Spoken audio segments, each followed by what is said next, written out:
Hello and welcome to the inaugural Presto Classical Podcast. My name is Paul Thomas from Presto Music, and this week I'm delighted to welcome a man as our guest whose voice will be familiar to those in the UK from Classic FM and whose words will be familiar to those across the world from Gramophone magazine, Rob Cowan. Welcome to the show, Rob. Thank you very much, Paul, and thank you very much for asking me. Much like your favourite classical concerto, our show today will comprise three movements. For our opening allegro, Caught Our Ear, we will discuss new releases that have recently made Rob and I sit up and listen, featuring a mammoth John Barbaroli retrospective from Warner Classics, a new setting of the Letters of Anne Frank from the American composer-conductor Michael Tilson Thomas, and finally, in his anniversary year, we'll be comparing and contrasting Hermann Scherken's idiosyncratic approach to Beethoven's Nine Symphonies to a brand new cycle from the Malmö Symphony Orchestra and Robert Trevino. Following that, in Confessions of a Bartók Salesman, Rob Cowan will reminisce about his slightly unorthodox route into the world of classical recordings. And finally, we'll explore the nature of modern orchestral performance as Rob shares with us an archive interview with the Finnish conductor and composer Leif Segerstam. But we begin with Barbaroli. In 1943, Barbaroli, then conducting in New York, received a distress call from the Halley Orchestra of Manchester. Risking U-boats attack on his Atlantic convoy, he arrived in Manchester to find an orchestra on the verge of collapse. In the following years, however, he would transform and rejuvenate them into one of the finest orchestral ensembles in Britain, as well as making a colossal contribution to British musical life in general, and assisting in the transformation of Manchester from a city of dark Titanic mills, famously depicted in Lowry's Matchstick Men, to one of the UK's cultural hubs. So Rob, where are we going to start with this 109 CD set of his complete Warner recordings? Well, I've actually written it up for Gramophone. That article should be coming out in the August issue. I started with a feature CD with John Talansky, who interviewed various people who had worked with Barbaroli, and there's an interview with Barbaroli himself. Also a presentation of the Royal Philharmonic Society Award by Vaughan Williams, which is incredibly moving. Of course, Vaughan Williams called Barbaroli Glorious John. So I started with that disc, and, you know, Barbaroli is very special to me. I didn't actually see him conduct, but when I was working at the BBC for the first time in the 1960s, I did actually see him rehearse. I had to go round I was working for the Proms office, and I had to go round the Albert Hall putting leaflets on each one of the chairs, which was a great opportunity to watch Barbaroli rehearse Sibelius's Fifth Symphony, which he did painstakingly, everybody responding to him with great dedication. So that was my introduction to him as a live musician. But a number of his recordings mean a lot to me because I got to know them at key points in my own biography, if you like.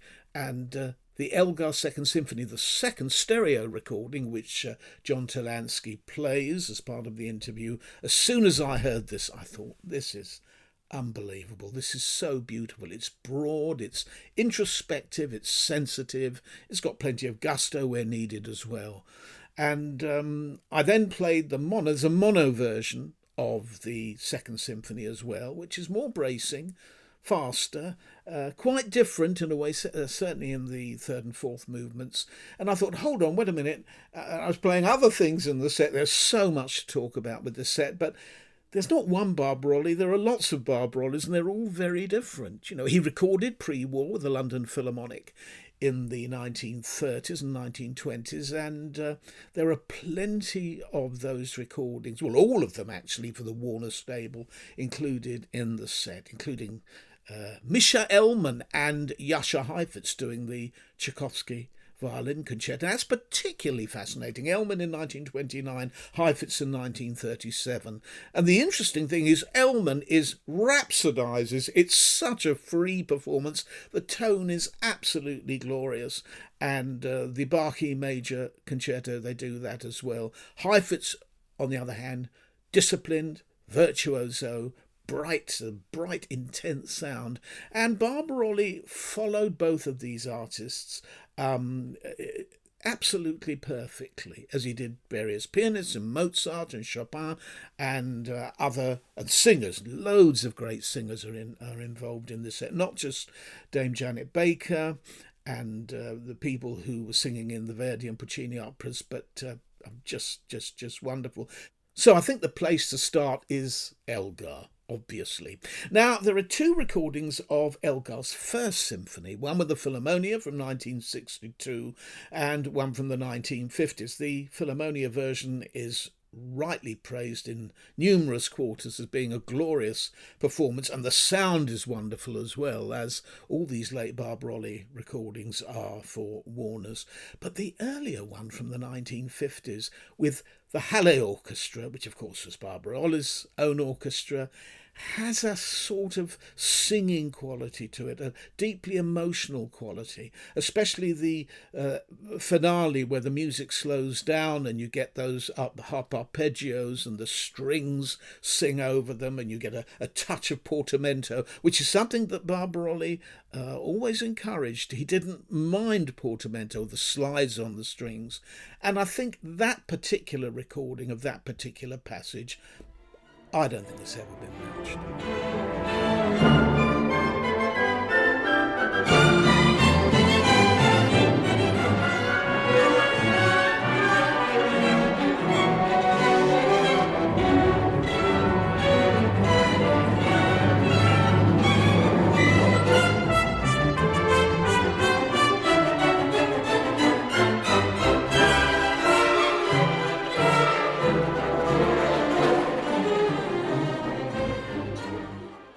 So that was Elgar's First Symphony with the Halle Orchestra conducted by John Barbarolli.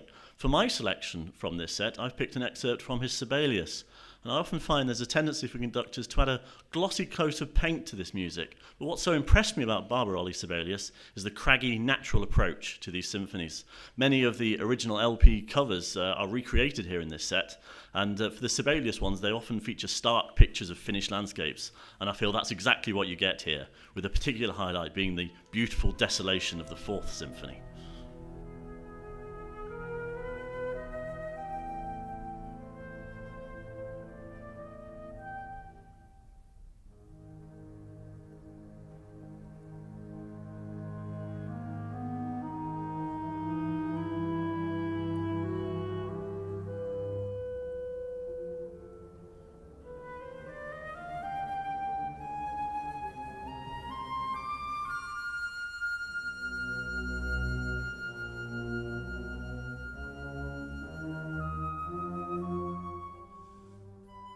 So that was the third movement of Sibelius' Fourth Symphony with the Halle Orchestra, again conducted by John Barbarolli. Rob, what do you make of that? Well, I think you put it brilliantly when you talked about a craggy sound, and that's what that is. This is what's wonderful about this late cycle with Barbarolli. It's hot on atmosphere and on vividness. You know, you get the landscape, you get Finland. When I was talking to Zegerstam, you mentioned that interview, that was in Finland, and we had a meeting right in the forest where everywhere you saw signs saying beware of the bears. It was a little bit scary, but he was great. And I spoke also, just if I can just make this point, because I think it's quite telling, I was speaking to Rautavaara at that time as well. The competition had been launched in honour of Rautavaara, just as Rautavaara had won a Sibelius competition. I said, what was he like? What was it like meeting Sibelius? And he said, well, he just stood there being Sibelius.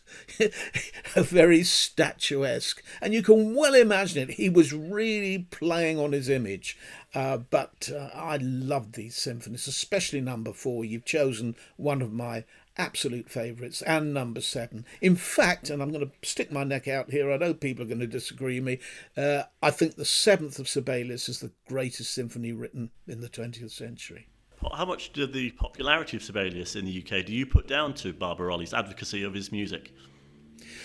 Well, I think it was initially the LP recordings of Anthony Collins with the London Symphony Orchestra for Decca. They had a big impact, but Barbarolli always flew a flag for Sibelius, and he had a knack of getting this music across because he could bring the depth of sound, and you could certainly hear it there. Also marvellously engineered recording. The brass and lower strings particularly come over with such vividness, and that's very important in that of all the Sibelius symphonies.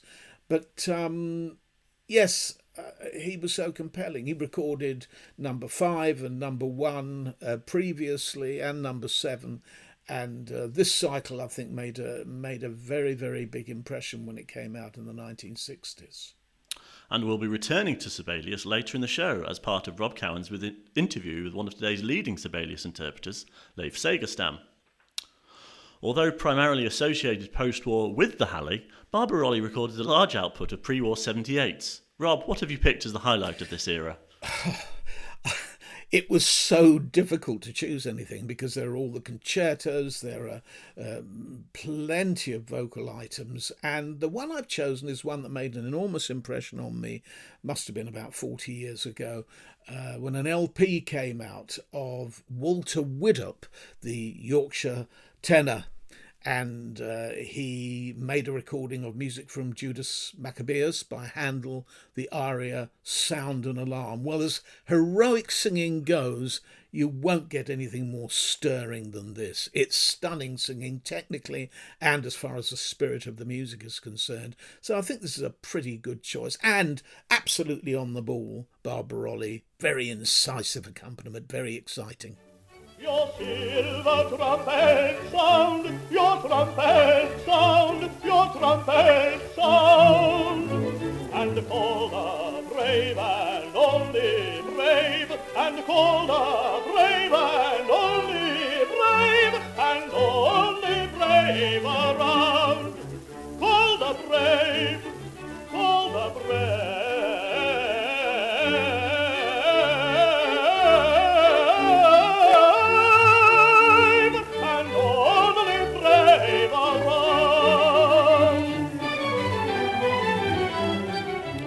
And finally, for this Barbarolli box set, although Barbarolli was lauded for his abilities as an accompanist when he was in New York, this was possibly a bit of damning with faint praise. Of course, he was a very fine accompanist, working with, in this box set, such artists such as Alfred Cortot and, as Rob has already mentioned, Misha Elman and Jascha Heifetz. But perhaps his most enduring partnership was with Dame Janet Baker, so I can think of no better way of concluding our overview of this set than with this collaboration, here in Mahler's Mitternacht from his Rückert-Lieder.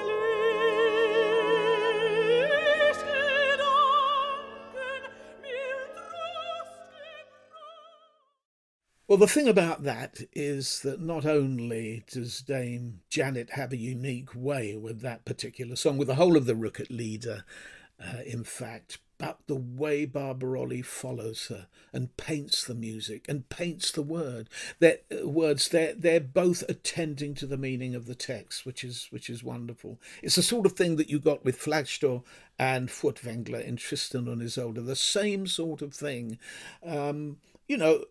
Janet Baker, I wouldn't count her as one of my 5 favourite singers, but she is a great artist, and that is great artistry, no question about it at all. So that's the complete Warner recordings of John Barbarolli, and that's on 109 CDs with original jacket covers, an introductory essay from Raymond Holden, and 2 CDs, a bonus rehearsal and interviews, and that's available now. Barbarolli, of course, was a keen arranger of music, but our next conductor has gone a step further. Rob, what has struck you about this new release from San Francisco Symphony and Michael Tilson Thomas? Well, it's basically Tilson Thomas's own music. A newish piece, which is settings of Rilke poems. I'm a great fan of Rilke in translation, and these are extremely beautiful. But the thing I think that the piece that I think will appeal to most people is from the Diary of Anne Frank, which is for reciter and orchestra. Now, this is unusual in a number of respects. There's pieces of Tilson Thomas I've heard in the past, I've liked, but I wasn't expecting this work to have quite the impact it did. And one of the reasons, I think, is the way he begins it, because you think, Diary of Anne Frank, it's going to start in the shadows, but it doesn't. It starts with jaunty, jolly music, rather in the manner of Bernstein or Copland, a young girl, extrovert, going out, running into the fields, bright, sunny music, and it follows the diary and what she writes to her imaginary friend Kitty throughout the piece. Some of the music is deeply introspective, but not overtly so. There's nothing sentimental about this piece. And even at its darkest moments, one of the works that it most reminded me of, although stylistically couldn't be more different, is Different Trains by Steve Reich, simply because there's a similar darkness to light, or in this case, light to darkness to light aspect to the work. And it, if you don't know the Diary of Anne Frank and you listen to this work, apart from promoting Tilson Thomas's skill as a conductor, I think you'd want to go out and get the diary, because there are so many wonderful quotes and wonderful words that it's been beautifully chosen by Tilson Thomas. And, he is such a great orchestral trainer. He gets the San Francisco Orchestra to play superbly. The instrumental solos are great. It's narrated by Isabel Leonard, who does a wonderful job. It was originally Audrey Hepburn who narrated it when the work was first put on, but I would recommend it. And another great thing about it is, if you're introducing young people to concert music, it's the ideal work to use, because it's a story with a soundtrack, which is just what kids need to get into music and have hooks to hang the music on, and which is what this does. An excellent extract to play would be I Want to Go On Living. That's very moving, and I think fairly typical of the piece. I want to go on living even after my death.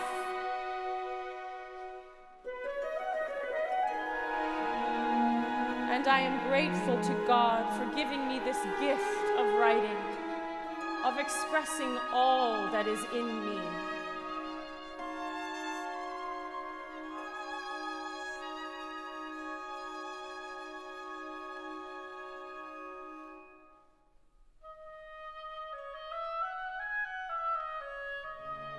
I can shake off everything when I write.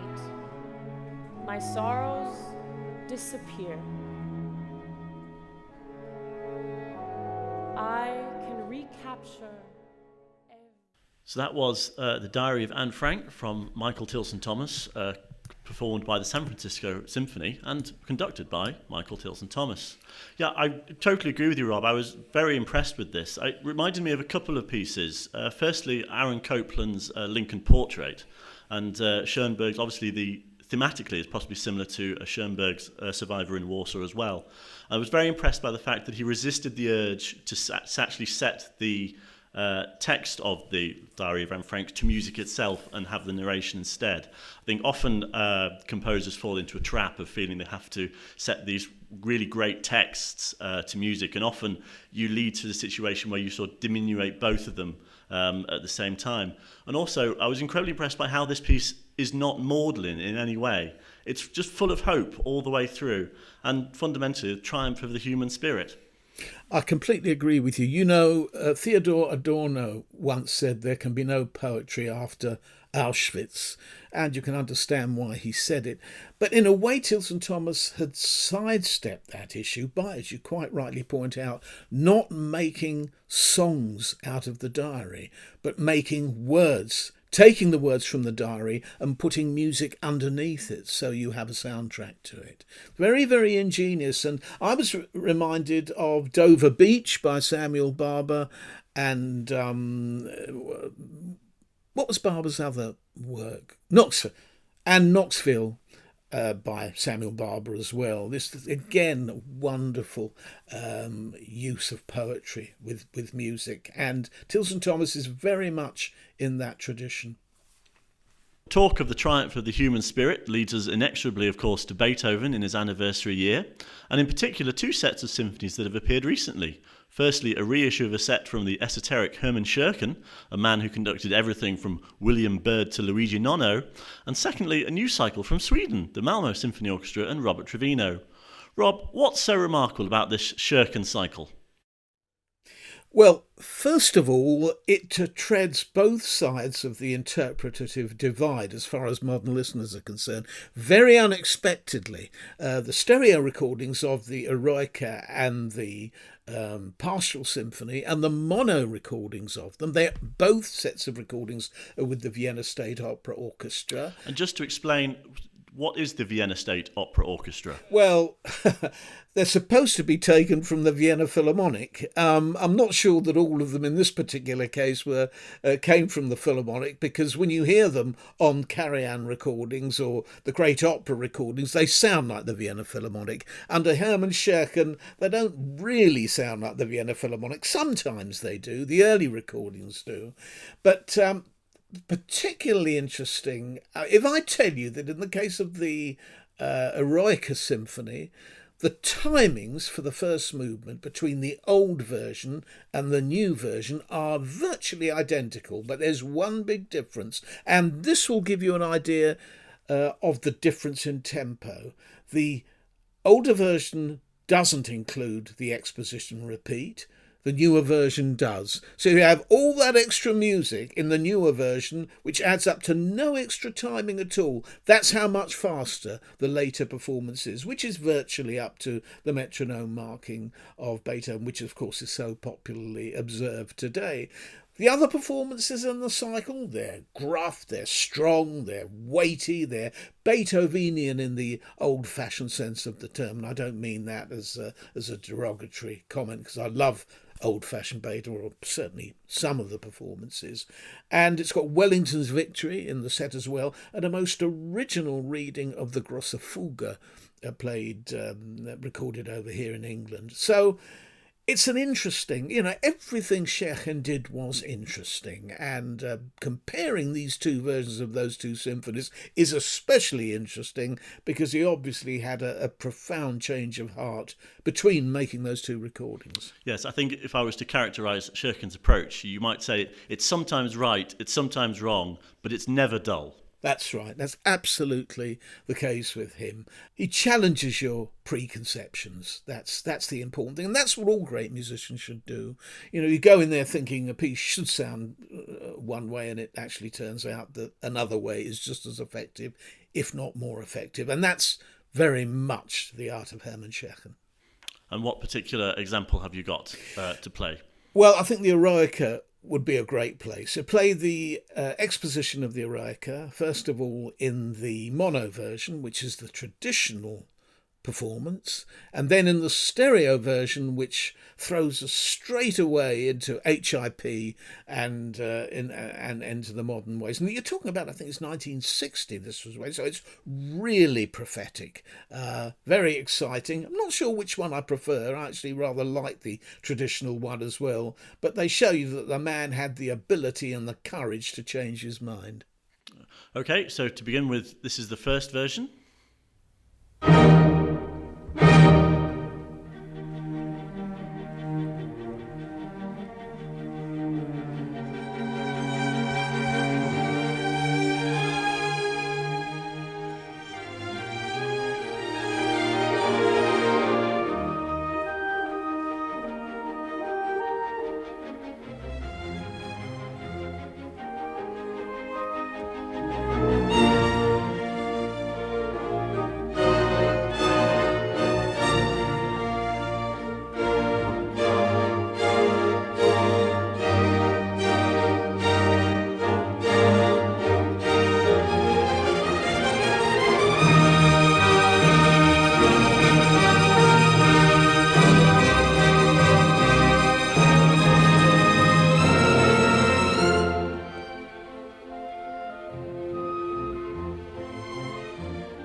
And to contrast, this is the second version.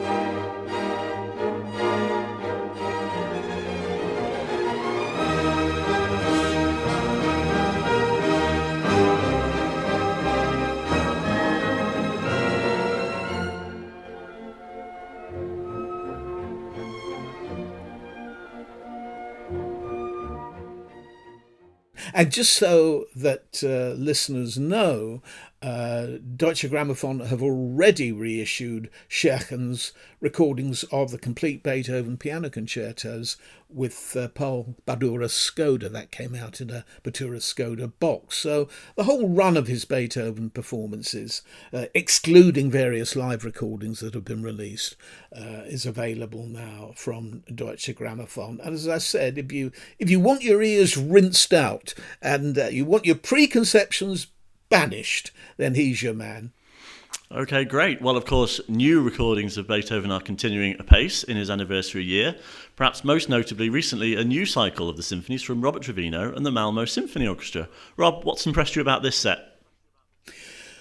Well, I got it relatively recently. I liked it. I don't like everything in it, but there were things in it that really impressed me. The Fourth Symphony, for example, it's a tricky piece to play, and one of the trickiest passages in it is the development section of the first movement, which is very, very quiet, which looks back to the opening. It's almost, the explosive transition from the slow opening into the Allegro vivace at the beginning. In the middle of the movement, when everything goes very quiet, you get a sort of reflection of that opening again. It's as if you've been next to huge pylons to begin with that are very tall and very imposing, and you're now in the fast lane on the motorway looking back, and you can see them in the distance. It has that sort of effect, a complete change of perspective. But, and this is where a lot of conductors take, I think, a rather strange option, Beethoven doesn't mark any slowing down for this passage, maybe just the little bend in the line, but no slowing down. And Trevino doesn't slow down. The playing is absolutely brilliant, and this is certainly something I'd want people to hear.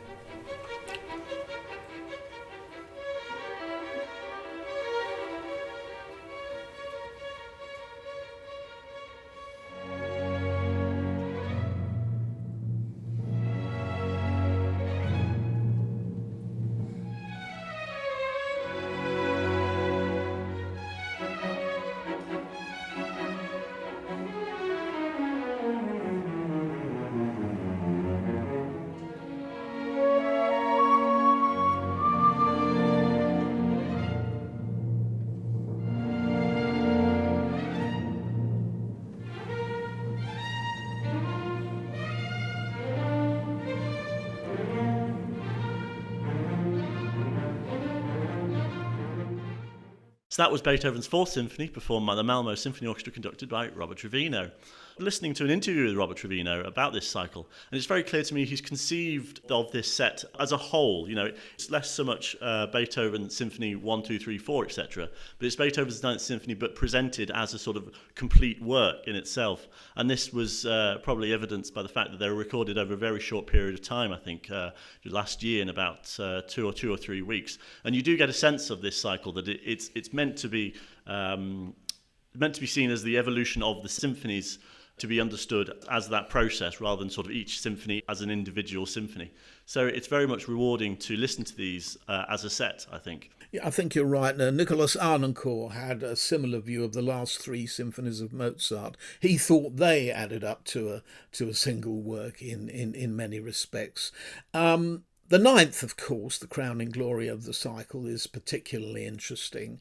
I know that Trevino absolutely adores the slow movement, and he's particularly effective in that. It flows beautifully. The phrases dovetail beautifully. But in the ninth, what I particularly liked is in the recitative passage at the beginning, before the Ode to Joy theme comes in. He does a sort of Furtwänglerianism, if I can put it that way. There's a pause. Not everybody marks a pause before that theme comes in, but he does. It's not massive, but it's significant enough to mark the arrival of something very special. And I think it's worth hearing that passage.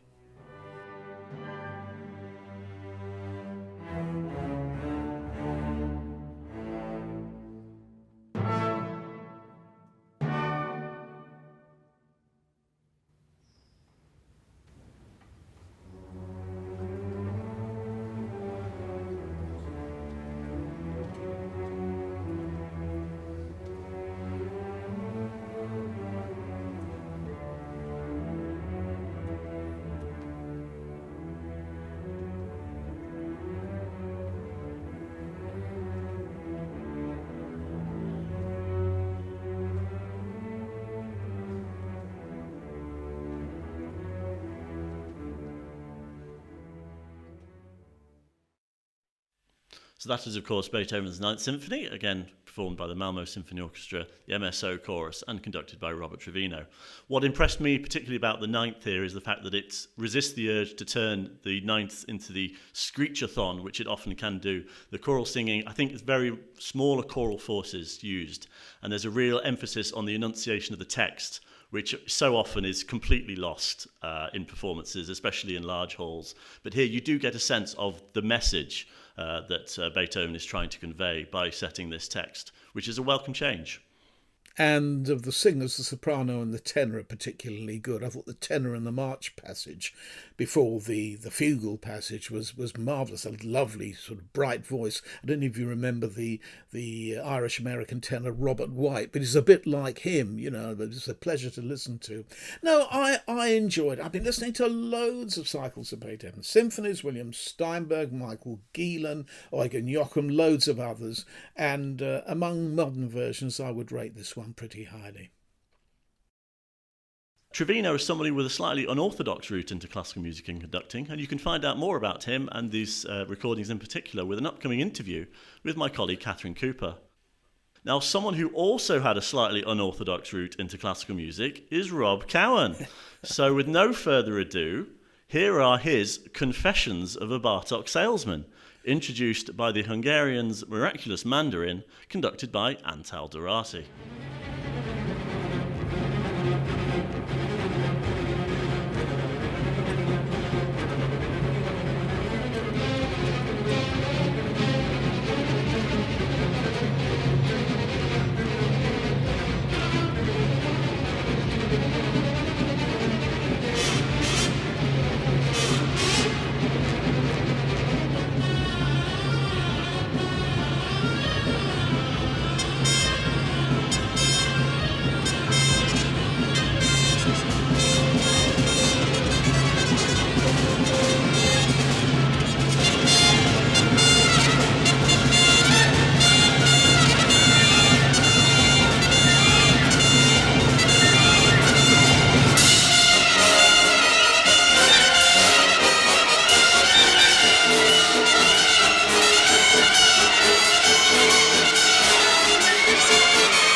Well, I can tell you this. Up to this particular point in my music-loving history or biography, my heroes were Lonnie Donegan, the Everly Brothers, Buddy Holly and Elvis Presley. They were the ones. Those were the 45s, the little vinyl records that I used to go out and buy. And I remember it clearly.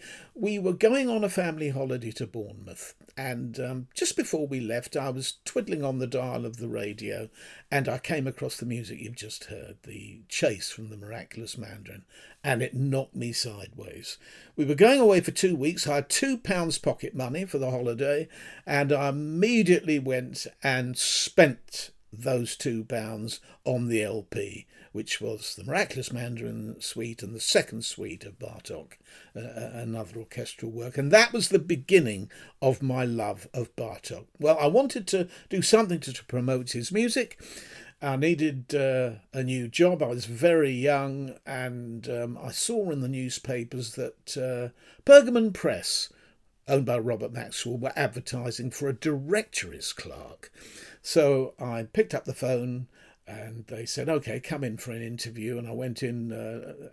I remember the guy, Jim Robinson, said to me later, "You look like you just come off a motorbike." They didn't know what to expect. And I said, well, basically what I really want to do is promote these Hungarian records, because at the time, Hungariton, which in those days was called Qualiton, were in the process of recording all Bartók's works. So I thought, well, if I can, because Pergamon was owned by Robert Maxwell, and I thought if I can write to Robert Maxwell and convince him that it would be nice to send me around the country selling Qualiton records. Can you imagine that happening now? Then of Bartók, then maybe I could get away with it. Maybe I could do it. Anyway, his secretary's name was Jean Badley. I remember I used to write to her every day because there was no computers in those days. Write a note. an IDC, an interdepartmental communication. Could I please meet with Mr. Maxwell? I've got some ideas. And I'd phone her up. Mr. Maxwell is far too busy to see you. Please, stop bothering me. And she'd go on like that. And anyway, I stayed late to do some work one night, and Maxwell was at the lift, standing at the lift, very imposing figure with this deep sort of mahogany voice. And I thought, well, this is my choice. This is my chance. I'm going to pounce. So I ran up and said, Mr. Maxwell, I've been trying to see you for ages. I've got this idea about Bartók, and I can't imagine Robert Maxwell knew who Bartók was. Well, he originated from a lad not too far from Hungary. He was Czech. They called him the bouncing Czech, but don't put that bit in. And he said, come up and see me tomorrow night at 7:00, and we'll talk about these ideas. So there's me, all bright and bushy-tailed. I came with all these papers, and I was telling him all that. I walked into his office, and he was sitting there with his legs folded on his desk. He said, well, come on, tell me all about it.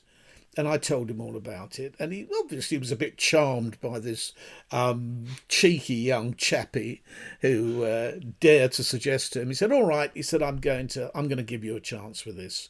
He said, I want you to go and work down for 6 weeks in Headington, near Oxford.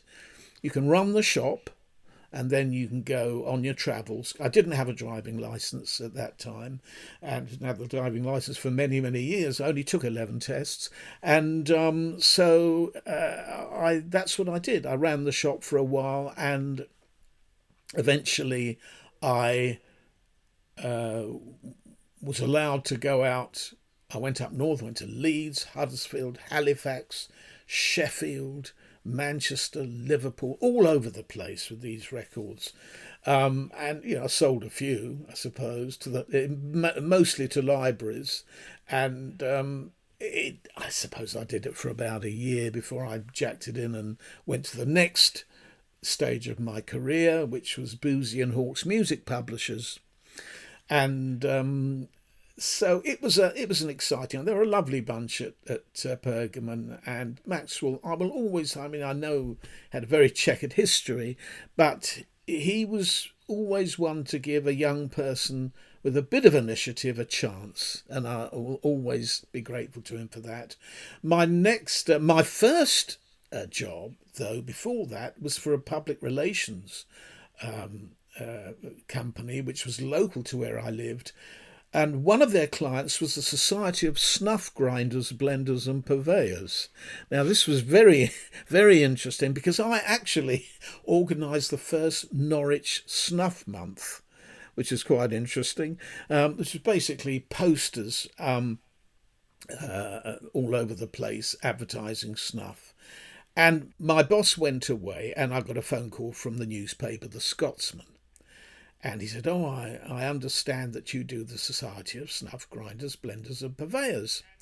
And we had a poster of a young girl offering a guy a pinch of snuff, which I described as a young girl with a bloke taking a pinch. Well, this was considered... my boss phoned me the next day and said, You're fired. He was a Scotsman, a Glaswegian, came from the Gorbals originally. He said, you're fired, Cowan, you're fired. And then about 10 minutes later, because that was printed in the Scotsman, he phoned me back and reinstated me because the Society were absolutely delighted. It gave them so much positive publicity. And I had a model school. I actually dated one of the models and all sorts of things. And from there, I went to Boozy and Hawkes Music Publishers, where I stayed for nearly 19 years and ran the education department. Then I ran the advertising department, and lastly the music archive, where I stayed for 11 years. And I met some wonderful people there. And so from there, I did my first BBC broadcast during that time, got involved with a magazine, which, Matt, I'm sure you remember, well, Paul, you might too, called CD Review. It was a magazine, nothing to do with the BBC programme. And then Classic FM started, and then Roger Wright brought me into Radio 3, and now I'm back at Classic FM again. So that's very much a précis of my career during those years. I've had a ball, really. I've had great fun. And, of course, during that time, you've interviewed many luminary figures from the industry, which we're going to explore now. And whose interview have you decided to replay for us? Well, to be honest, I've got these cassettes out of the loft, and the sound isn't brilliant, but there's some interesting people there. And I thought, well, if they're good enough for you to hear. And the one I found was one that I taped in Finland. I interviewed two people. Eno Johanni Rautavaara was one, and Leif Segerstam, who's very, very interesting. And I interviewed him. He had some interesting things to say about attitudes to orchestras, attitudes to audiences, and I thought that might be worth sharing with you. Do you think sometimes that people use atmosphere or the atmosphere of Sibelius's music as a sort of veil of mist to hide behind, and don't allow themselves to articulate things as clearly as they might, simply because they think that to create an atmosphere is the most important thing? I'm thinking of certain performances you hear which are maybe imprecise and don't necessarily observe the dynamic markings in the music, but go for atmosphere before anything else. Well, since I am not a doctor of what has been done, I mean, I have not scrutinized all what has been done. I cannot exactly answer to it. I would hope that the combination would be like we always say, that personality is good if it has heart and head, and it's the same with. It would be fantastic if there is the clarity and then this so-called atmosphere. But if I have to sacrifice the other on it, if I buy a record or if I go to a concert, I cannot sit in a concert which is perfect, and I don't mention any name of the big conductors doing then that with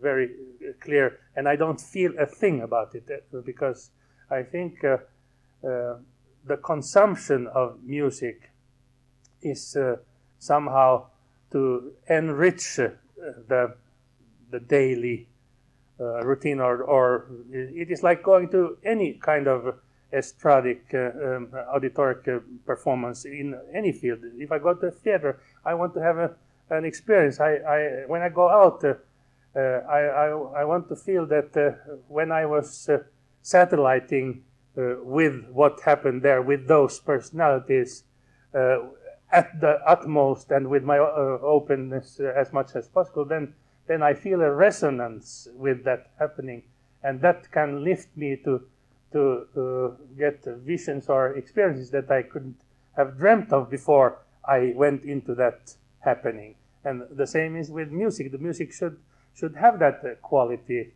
and then of course it is the responsibility of the interpreters to have such a conscience, a kind of artistic conscience, that you don't go in front of an audience unless you have something to contribute, and actually then you should sleep in the afternoon and have had loading up to it to feel, and this is the way good artists.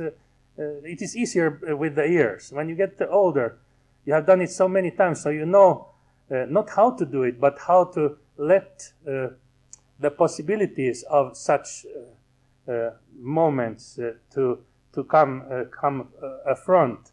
You cannot do it deliberately. Then you close all the cranes. What do you call it? The channels.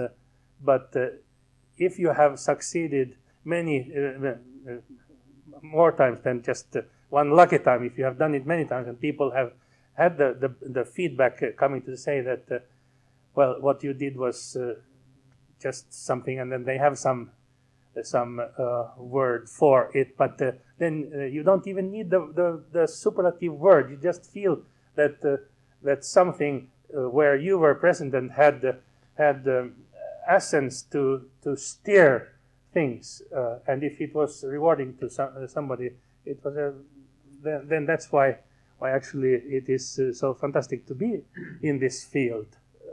Do you listen to other interpreters? Yes, I do. Yes. And thinking about the people who are conducting today, do you think there's a lack of interpretative character in a lot of what's happening in orchestral interpretation? You know, I mean, you're a very colourful conductor with a lot of personality. You listen around today to other conductors. Do you think that sometimes people are too enslaved by the letter of the score, or they're too afraid maybe to express themselves honestly?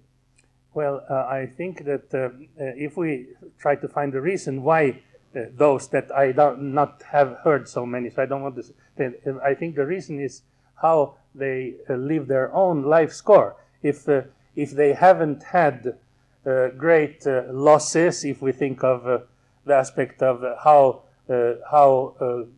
a great grief stirs into your chemical human mechanisms. All this what comes from encounter with death, love, or all these essential things for drama. If you haven't had them in your own life, then how could you possibly get it to come every second night when you have Mahler 7 or something? I mean, so I guess that maybe the hectic usage of young persons by agents to put them too early to do things, and so doesn't give them time to develop as personalities maybe. And I mean those that don't then have it. But then there are very young persons that can have it for some reason very early, that I see in students. I mean, that can come suddenly. There's this young that he hasn't done the whole repertoire, but somehow he loves so much a score that when he does it, we get stunned. What happened? This wonder of music can happen in very small things, even without a full orchestra. Like the conducting class orchestra is less than 50, and we play a Mahler 9 first movement, and then there is this one guy who is better than the other, or then this girl in the opening of the Symphonie Fantastique, which we had, and wonders can happen, and the wonders come from that those that give openly them to the musical situation with a now point, which can be as broad as it is possible because of the motivation. And so then in that thing, well, as I said, wonders can happen, and there are no limits also to. So that was the Finnish conductor Leif Segerstam there being interviewed by Rob Cowan. Now, I'm interested in his comments he made there about orchestral performances and too much of the same thing, and orchestral performances sounding the same. Now, Leif Segerstam is someone who's done some quite idiosyncratic orchestral performances. I'm thinking in particular of a Bruckner 8 that he did several years ago, which was, almost made Celibidache look like a speed merchant. And secondly, there's a performance of Scheherazade available to watch on YouTube, in which during the last movement he instructs the orchestra to start bellowing and roaring as the sea gets wilder and wilder.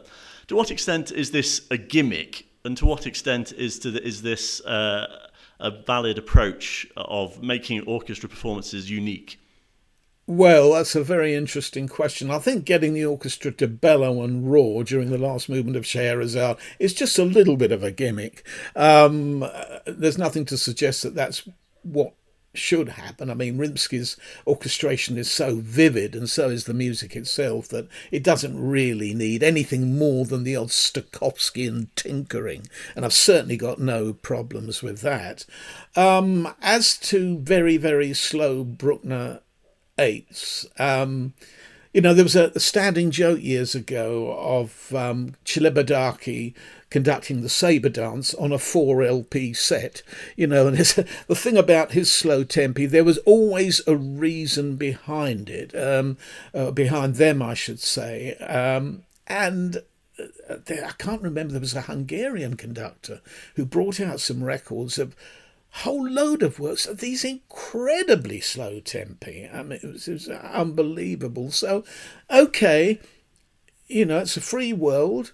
Everybody's entitled to their interpretative opinions. Go for it. But most of these sorts of really eccentric performances, and I say eccentric, I'm not talking about people like Stokowski, who were deeply musical as well. I mean, he did a Petrushka in 1950, which I absolutely adore, although it is very raucous and very over the top. But I'm talking about things that push the boat out, like Mengelberg and sometimes Furtwängler and some of the older conductors and some of the newer ones as well. So I've got nothing against it. Let him go ahead and do it, but let him take it on the chin if critics, or the audiences for that matter, just as important, come back and say, no, come on, you've taken it too far this time. Yeah, it talks there as well about making sure that conductors have a sort of a philosophy behind what they're doing. Can this behaviour sort of be justified if there's a law sort of explanation?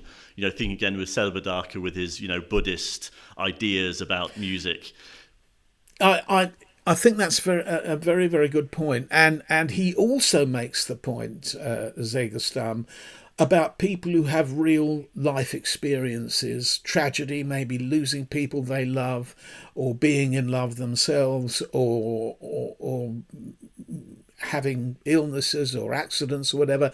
Everything informs your attitude to the music you play. It can completely revise the way you view a particular piece because of aspects of your own biography. So there are so many things that feed into the way you perform music that I think you don't always have to know about those things when you're listening to the performers' performances, but sometimes it helps if you know that this recording was made just before such and such a person. Hans Rossbaud is a very good example.